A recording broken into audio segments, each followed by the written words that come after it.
A graça e a paz de Jesus esteja com todos. Amém? Para você também que está em casa, que Deus te abençoe. Você está participando deste culto de forma remota e agora no momento da palavra eu peço que você preste atenção totalmente naquilo que o Senhor quer falar com você através de mim e também a todos que estão aqui, pois nós estamos falando durante este ano de 2023 a respeito do livro de Salmos, os cânticos de louvor. Do hebraico, Salmos é Tehillim, na Bíblia hebraica, e Tehillim significa literalmente cânticos de louvor. Por que é Salmos agora na Bíblia, na nossa Bíblia? Porque é a transliteração da tradução do grego, a Septuaginta, ela traduziu como psalmoi, mas na verdade psalmoi do grego é um tipo de salmo, é um tipo de Tehillim. Literalmente a tradução é cânticos de louvor, e nós estamos vendo os cânticos de louvor que estão registrados na Bíblia, nesse livro, compostos por diversos autores, mas que, ao invés daquilo que a gente pensa, que cânticos de louvor é só falar bem de Deus, é só falar, o Senhor é maravilhoso, o Senhor é glorioso, vamos adorar a Deus dizendo como Ele é bondoso, como Ele é lindo. Cânticos de louvor também tem a ver com exortação, também tem a ver com sabedoria, com a maneira correta como se vive, e cânticos de louvor também tem a ver com confissão. Também tem a ver com aquilo que nós chamamos de salmos penitenciais. Há diversos tipos de salmos. Já citei aqui sabedoria, gratidão, oração pessoal, oração conjunta, cânticos sobre Sião, cânticos reais. E houve diversas maneiras de classificar os salmos ao longo da história que atenderam a vários propósitos. E há um tipo de salmo que foi classificado pela tradição cristã depois do estabelecimento da igreja. E essa classificação serviu a um propósito específico. E são justamente os salmos penitenciais que foram selecionados como 7 salmos. São os salmos 6, Salmo 25, Salmo 32, Salmo 38, Salmo 51, Salmo 130 e Salmo 143. Estes salmos são salmos de confissão de pecados. São salmos em que o salmista abre o seu coração diante de Deus dizendo, eu pisei na bola, eu errei, eu fiz aquilo que desagrada ao Senhor. E ele coloca aquilo para fora de maneira muito sincera, de maneira muito honesta, e por isso foram usados ao longo da tradição cristã essa angústia por um pecado cometido e apelo para o perdão e a misericórdia de Deus para ser perdoado foram usados em confissões pessoais, usados nos momentos de ceia.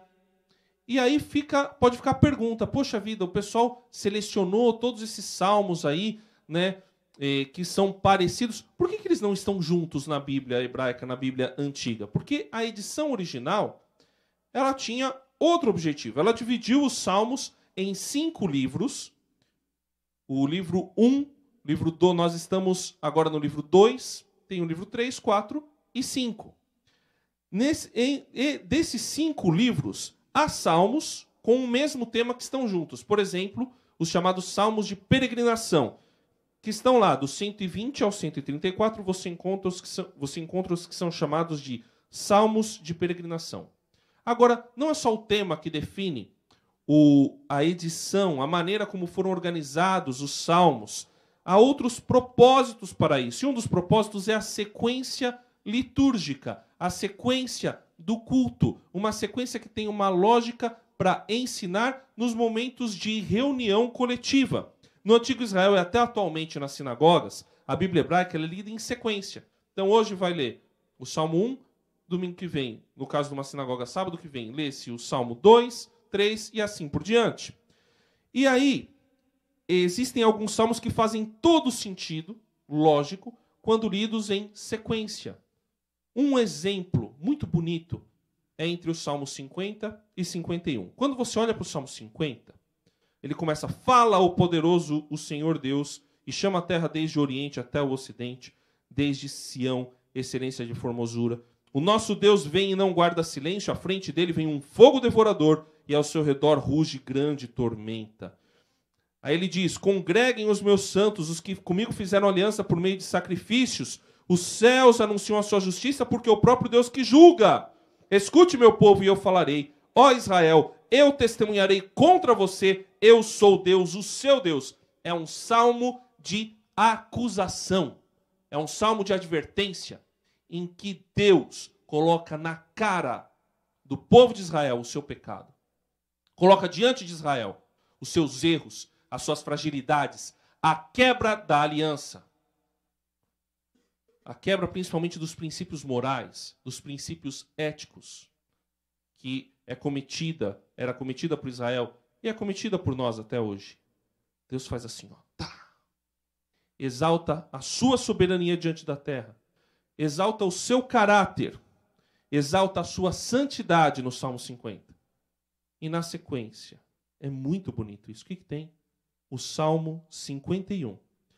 Que vem como resposta, como uma confissão, uma resposta adequada à confrontação com o pecado. E é justamente este salmo que nós vamos acompanhar hoje, Salmo 51, que fala sobre um réu confesso.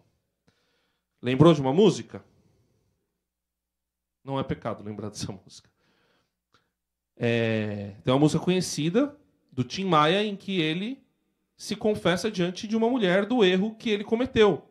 Aqui, o réu confesso está diante de Deus, do erro que ele cometeu diante do Senhor, e ele começa assim.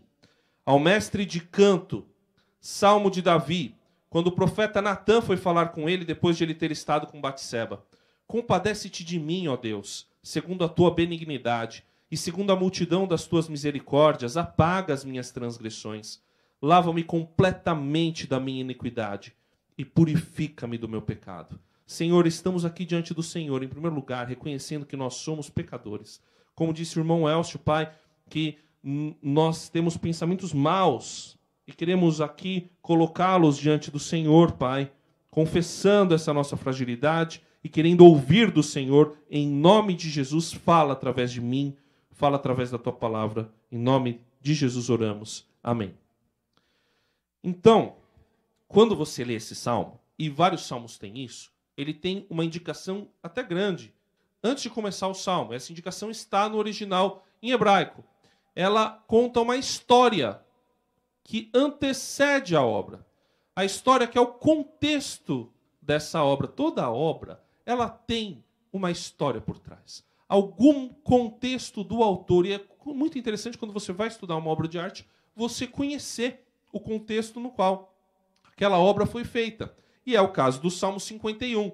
Existe uma história que antecede a obra. Agora, antes dessa história, tem aqui um detalhezinho. Ao mestre de canto, ou ao mestre de música. Essa é a indicação para um supervisor que o salmo deveria ser usado em ocasiões especiais. Essa indicação ela aparece em 55 salmos. Então, provavelmente, falando lá com o maestro, com o supervisor da música, olha, esse daqui é especial.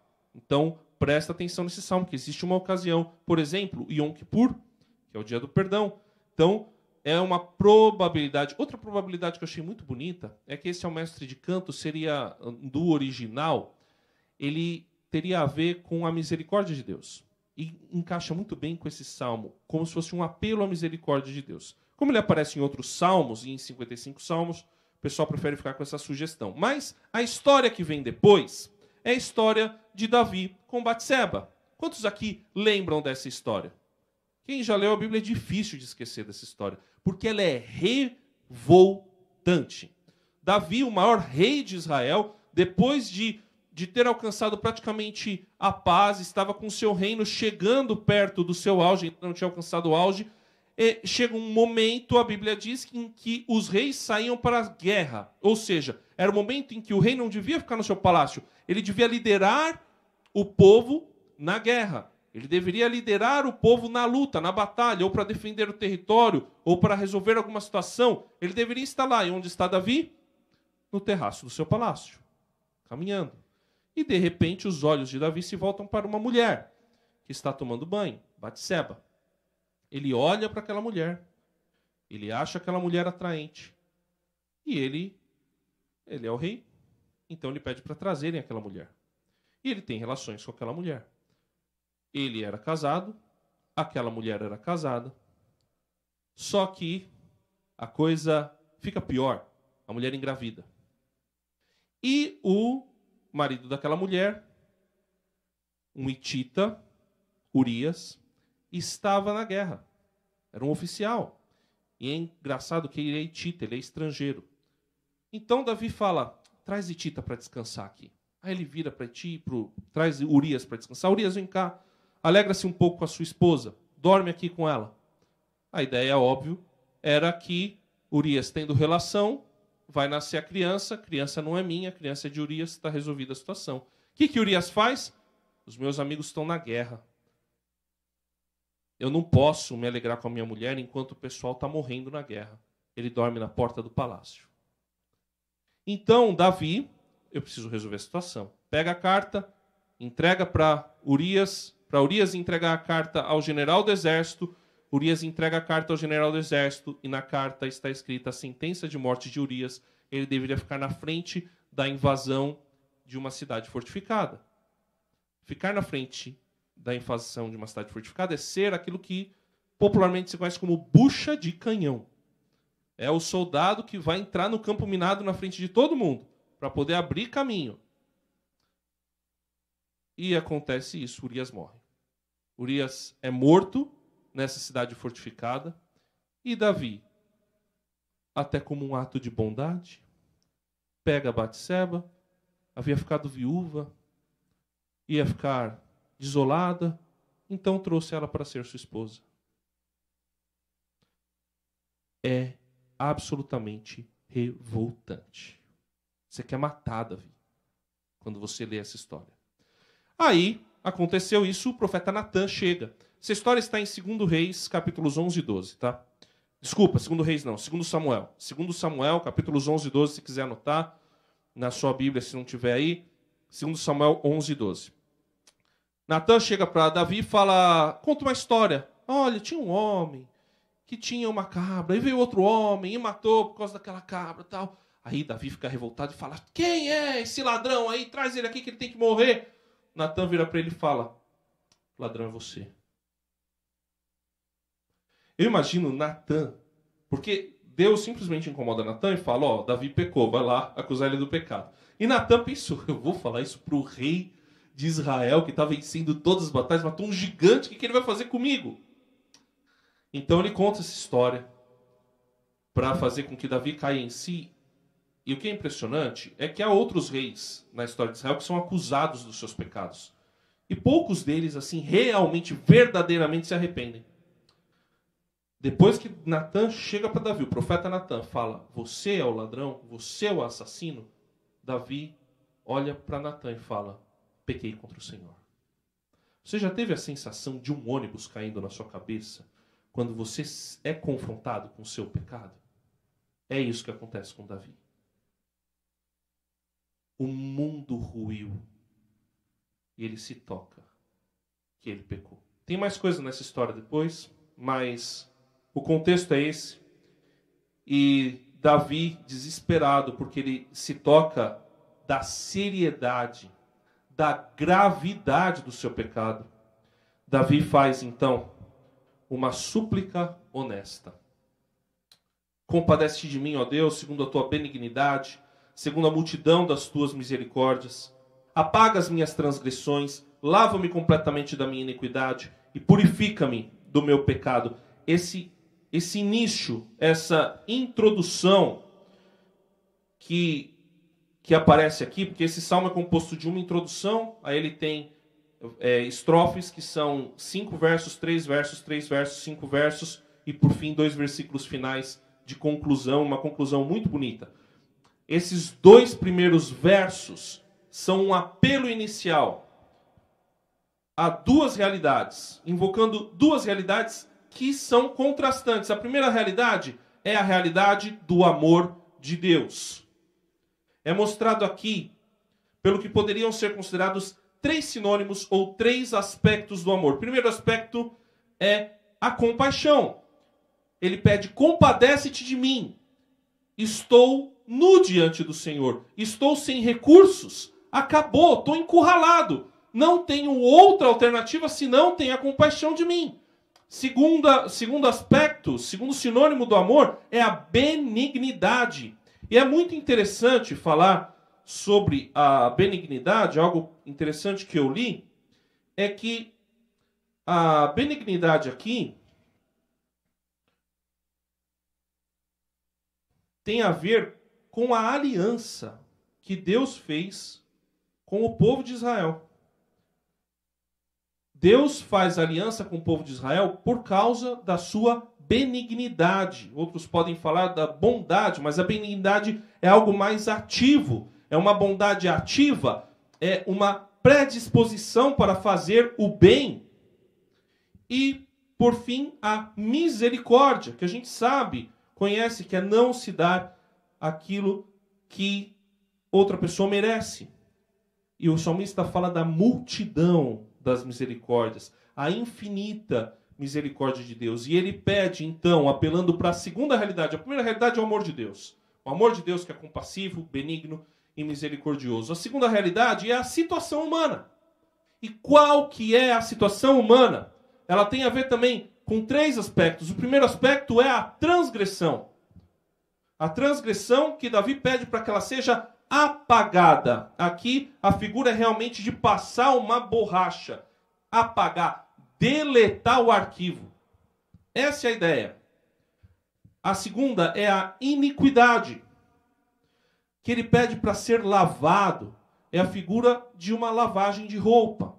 Está pedindo, olha, pega essa roupa, lava, tira a mancha. A mancha é a iniquidade. E o terceiro aspecto é o pecado, que ele pede para ser purificado. Uma linguagem religiosa. Purifica-me. Me faz puro, porque eu estou cheio de pecado. São 3 sinônimos. Transgressão, transgredir a lei. Iniquidade, fazer o que é errado, fazer o que é mal. E o pecado, errar o alvo. Mas são 3 sinônimos para uma ação, uma situação humana contra Deus. E essa súplica abre o salmo como uma introdução que vai ser seguida então de uma confissão. Pois, versículo 3, pois eu conheço as minhas transgressões e o meu pecado está diante de mim. Pequei contra ti somente, e fiz o que é mal aos teus olhos, de maneira que serás tido por justo no teu falar e puro no teu julgar. Eu nasci na iniquidade e em pecado me concebeu a minha mãe.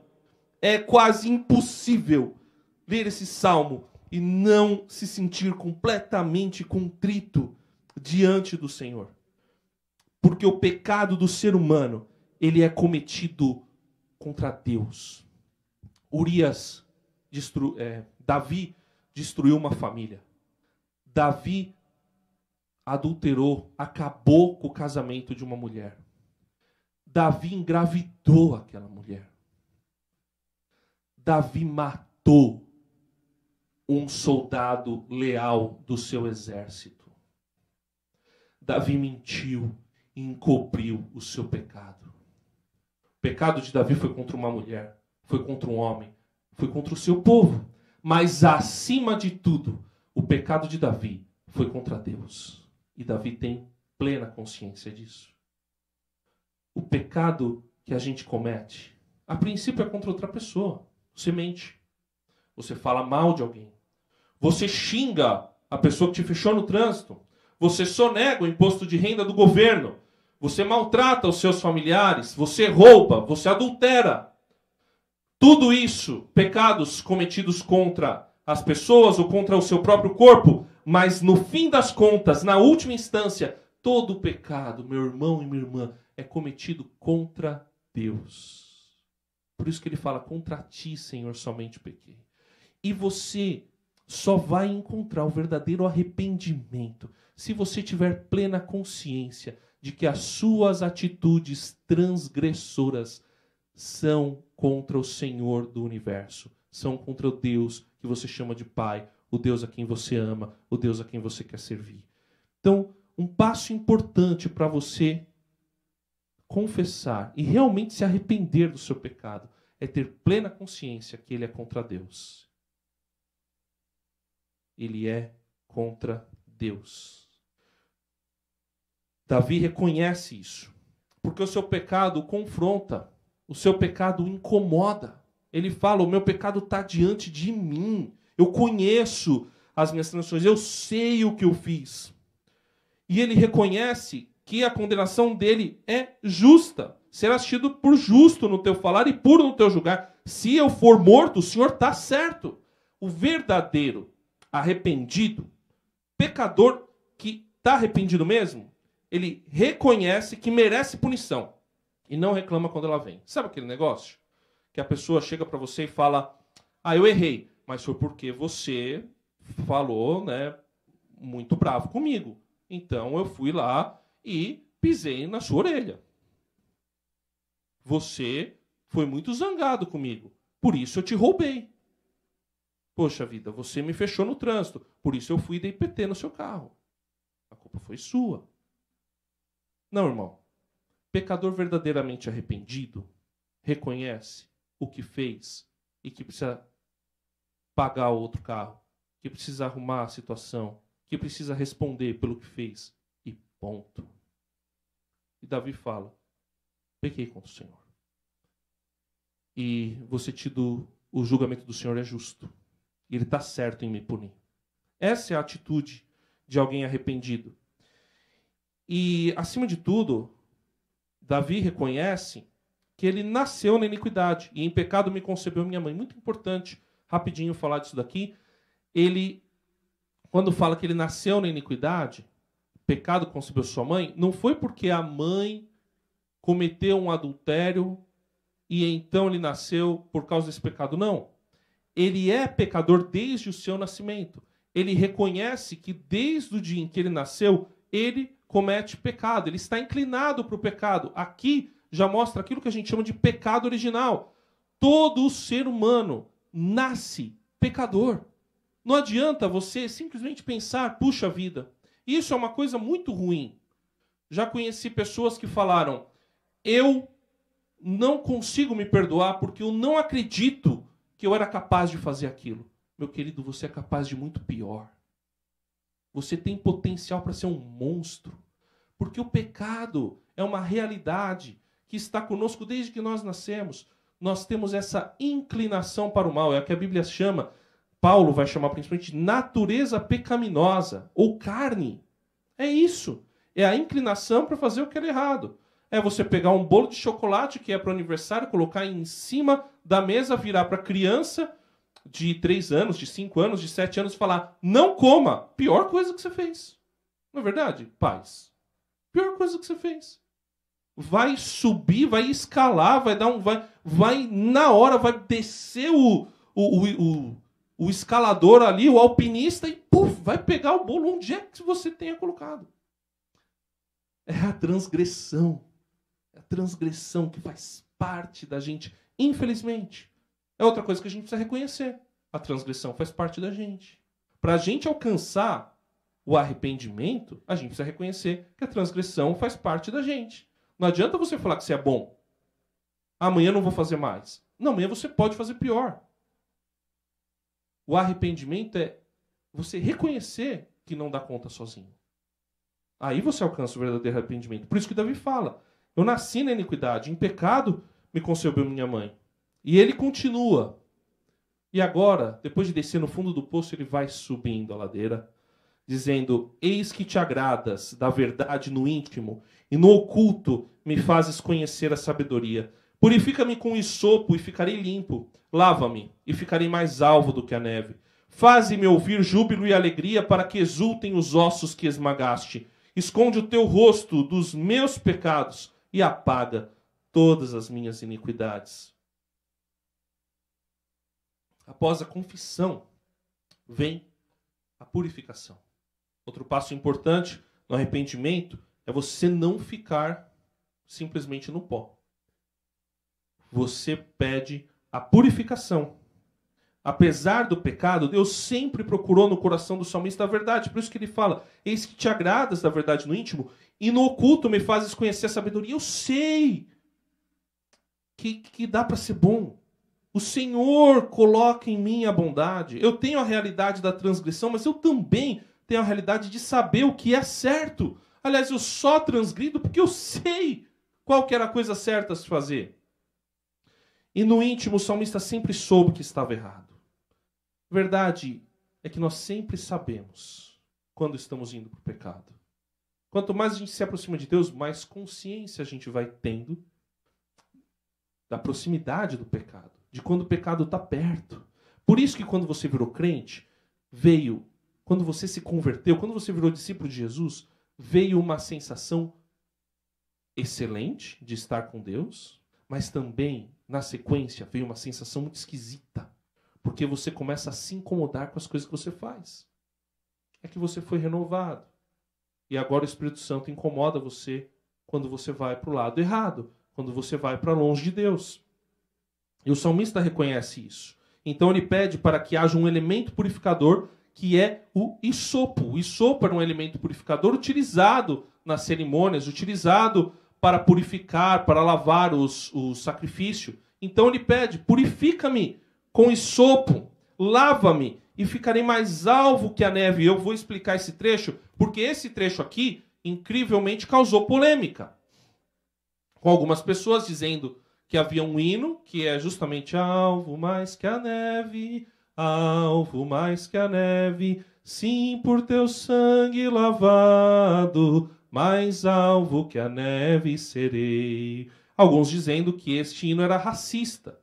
E eu vi gente falando que a origem dele, que é este salmo, e o salmo também era racista. Irmão, está errado. Não é racista. Qual que é a ideia do salmo? Lembra que a gente falou no começo, lá no versículo 1, que ele pede para ser lavado completamente da iniquidade? Que figura ele está usando aqui? Ele está usando o sabão em pó na roupa. É só lembrar da propaganda. Sabão em pó na roupa, deixar o branco mais branco. Não vou citar marca, porque não me paga para isso, e mesmo que pagasse, não queria. Então, o que é isso? É limpar a roupa. É limpar o tapete. Preferi voltar à cor original que foi pintado. Deixar mais branco que a neve, deixar limpo. Tem nada a ver com raça ou com etnia. Se fosse assim, a Bíblia era um livro racista. E ela não é, porque ela fala que toda raça, tribo, língua e nação estará em pé diante do Cordeiro. Ela diz, o apóstolo Paulo diz, em Cristo não há nem bárbaro, nem cita, nem escravo, nem livre. Não tem racismo na Bíblia. Não tem. Quem botou, inventou, pecou e vai ser julgado por Deus. Mas a Bíblia não tem. Aqui a figura é da lavagem. Eu estou dizendo isso porque eu sei que a maioria, provavelmente todos os irmãos sabem disso, entendem isso, mas às vezes tem gente tentando enganar, então vamos ter certeza. A figura de linguagem aqui é da lavagem. Porque o salmista quer ser lavado, quer ficar limpo para retornar à alegria. E por isso ele pede: esconde o teu rosto dos meus pecados e apaga as minhas iniquidades. É a criança que está com vergonha. É a criança que erra. Você dá disciplina para ela e ela errou contra o vovô, por exemplo. Aí você fala: você tem que pedir perdão para o seu vovô. Ela gruda em você e fala: vamos comigo. E não quer mais nem... E depois que pede perdão, não quer nem comentar do assunto. Porque, acabou, não quero, porque está incomodando demais. Esconde. Eu quero ficar livre do pecado, quero ficar longe do pecado. Essa é outra reação do arrependido. Ele quer distância do pecado e da transgressão. Ele quer proximidade com Deus. No versículo 10, cria em mim, ó Deus, um coração puro e renova dentro de mim um espírito inabalável. Não me lances fora da tua presença, nem me retires o teu Espírito Santo. Restitui-me a alegria da tua salvação e sustenta-me com um espírito voluntário. Então ensinarei aos transgressores os teus caminhos e os pecadores se converterão a ti. A renovação leva à restauração das atividades em benefício da comunidade. Olha que coisa bonita isso. Quando o salmista pede para criar um espírito, um coração puro, ele está pedindo não para criar a partir daquilo que está quebrado. É o criar, é o barrar a partir do nada. Me dá um coração novo, faz um transplante, Senhor. Tira o ruim e bota o bom. Cria um coração puro. E só Deus é capaz de fazer isso. Por isso que não dá para você se purificar e para você se justificar. Só Deus consegue te justificar, te purificar. Por isso você pecou, você errou, você está se sentindo mal. Irmão, não fica longe da igreja. Não ache que você não é digno. A pior coisa que você pode fazer, a maior mentira que o diabo quer colocar em você depois que você peca, é que você tem que se afastar da igreja porque você é impuro. A igreja é justamente, a comunidade de fé é justamente, Deus está aqui justamente para nos limpar, para nos purificar e para nos restaurar depois que a gente peca. E a Bíblia fala isso em Gálatas. Ele vai dizer, Gálatas 6, se alguém for, 1 João também, se alguém for encontrado em pecado, aquele que é mais forte, restaura. Então, se a gente encontra alguém em pecado, irmão, não é para jogar na cara. Restaura, abraça, traz de volta. Porque é isso que Deus quer. Por isso que Ele pede, cria em coração. Por isso só Deus é capaz de fazer isso. Por isso que quando a gente peca, não é hora de se afastar, é hora de voltar, é hora de se aproximar, é hora de chegar junto. E Ele pede, renova um espírito inabalável para que eu não peque mais contra o Senhor. E no versículo 11 ele pede, não me lances fora da tua presença, nem retires o teu Espírito Santo. Há aqui uma situação do Espírito Santo, que o Espírito Santo naquela época ele não era democratizado e não era definitivo. Ele ia e voltava, mas o principal aqui é que o Espírito Santo é o elemento fundamental do governo, do rei, daquele que quer servir a Deus. E Davi pede para não retirar o Espírito Santo, porque ele quer continuar servindo a Deus. Ele reconhece o seu pecado e quer continuar cumprindo a missão de Deus. Ele quer continuar sendo rei. Por isso ele pede, não retires a unção de mim. Não retires o Espírito Santo de mim. Eu quero continuar servindo ao Senhor. Esse é o pensamento de Davi aqui. Por isso que ele pede, restitui-me a alegria da tua salvação. Ele pede para ter alegria de novo, para ter felicidade, porque ele está muito triste. Ele pede, Senhor, me traz de volta, porque eu não consigo sozinho, porque aí, me trazendo de volta, eu posso multiplicar o teu amor, eu posso ensinar os outros, eu posso abençoar a comunidade, eu posso abençoar e restaurar outras pessoas, porque é isso que Deus quer. Deus quer restaurar a minha e a sua vida, para que a gente continue restaurando e sendo usados para restaurar outros também. No versículo 14, ele pede, livra-me dos crimes de sangue, ó Deus, Deus da minha salvação. E a minha língua exaltará a tua justiça. Abre, Senhor, os meus lábios, e a minha boca manifestará o teu louvor. Pois não te agradas de sacrifícios, do contrário, eu os ofereceria, e não tens prazer em holocausto. Sacrifício agradável a Deus é o espírito quebrantado, porque um coração quebrantado e contrito não desprezarás, ó Deus. O sacrifício que agrada a Deus é o teu coração derramado diante dele, reconhecendo que você é pecador, reconhecendo que você errou, reconhecendo que você precisa dele. Esse é o sacrifício que agrada a Deus. Ele reconhece, eu tenho sangue nas minhas mãos, mas eu peço que o Senhor faça a justiça, e a justiça de Deus tem a ver com o perdão e a misericórdia dele. Porque se Deus fosse aplicar a justiça dele mesmo, ninguém estava aqui. Não é verdade? Alguém acha que estava aqui se Deus fosse aplicar a justiça dele? Levanta a mão. Amém, que bom. Não, ninguém estava aqui, irmãos. Deixa bem claro. Porque se Deus fosse aplicar a justiça dele mesmo, aquele pensamento que você teve de pisar no pé daquela vizinha que te magoou, que está te incomodando, já é pecado. Então, a justiça de Deus, ela é ser absoluta. A justiça de Deus tem a ver com o perdão. A justiça real dele tem a ver com o perdão. Ele pede para abrir os lábios, porque o peso do pecado é tão grande que ele nem consegue louvar. E ele relembra algo importante. No Salmo 50, versículos 13 e 14, está escrito assim. Olha o que Deus fala. Acaso como eu, carne de touros, ou bebo sangue de cabritos? Ofereça a Deus sacrifício de ações de graças e cumpra os seus votos para com o Altíssimo. E no 51, pois não te agradas de sacrifícios, do contrário eu os ofereceria. E não tens prazer em holocaustos. Sacrifício agradável a Deus é o espírito quebrantado, um coração quebrantado e contrito. Não desprezarás, ó Deus. O que a gente precisa entender, irmãos, é que o arrependimento e a obediência precedem a adoração. Se você quer adorar a Deus, o pressuposto não é você ser totalmente santo. Não é você não cometer nenhum pecado. O pressuposto é você reconhecer o seu pecado. É você reconhecer que você é podre. É reconhecer que você precisa de Deus. Esse é o pressuposto para a adoração. Por isso que no versículo 18 e 19, para terminar, ele diz: faze bem a Sião, segundo a tua boa vontade. Edifica as muralhas de Jerusalém. Então te agradarás dos sacrifícios de justiça, dos holocaustos e das ofertas queimadas. E sobre o teu altar serão oferecidos novilhos. Arrependendo-se, aí a gente pode adorar. A confissão pessoal, e isso é bonito, ela tem a ver também com a confissão e restauração do seu povo. A confissão pessoal sua, ela alcança a igreja.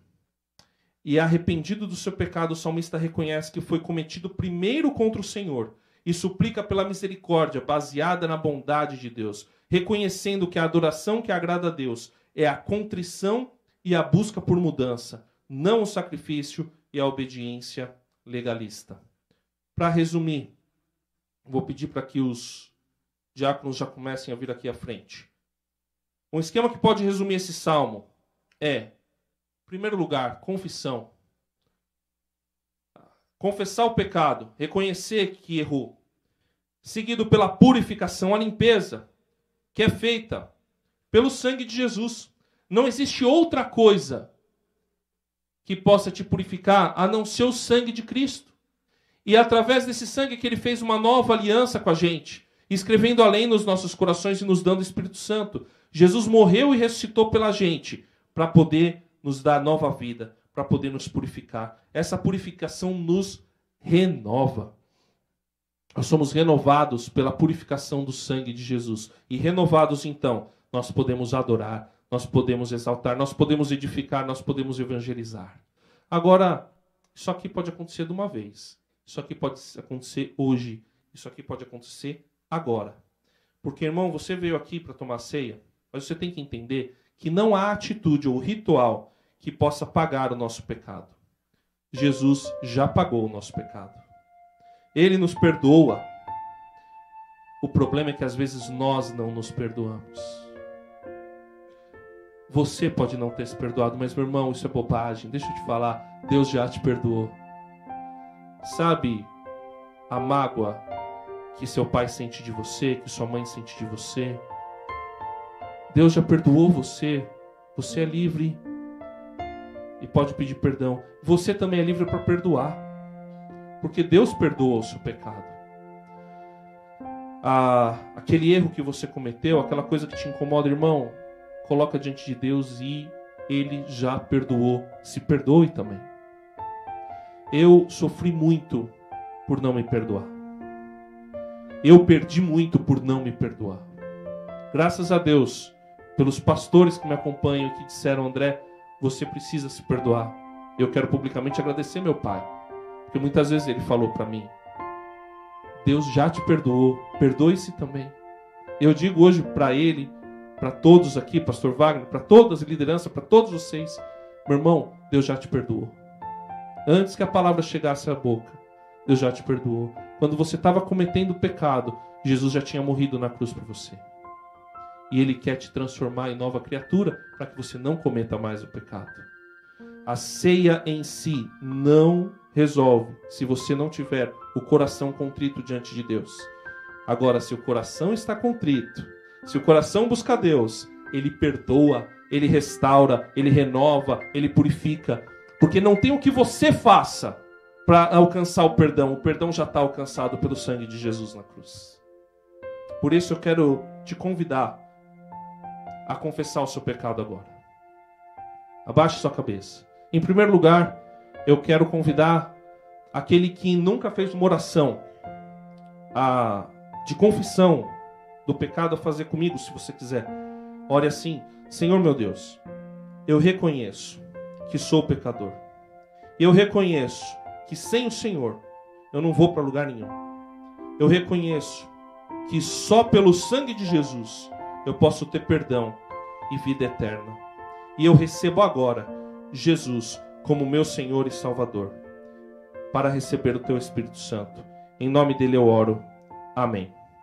Todos de olhos fechados. Alguém fez essa oração aqui pela primeira vez? Levante sua mão. Alguém orou pela primeira vez, pedindo perdão? Um irmão ali, renovando o seu voto, seu compromisso com o Senhor. Amém, aleluia. Glória a Deus por isso.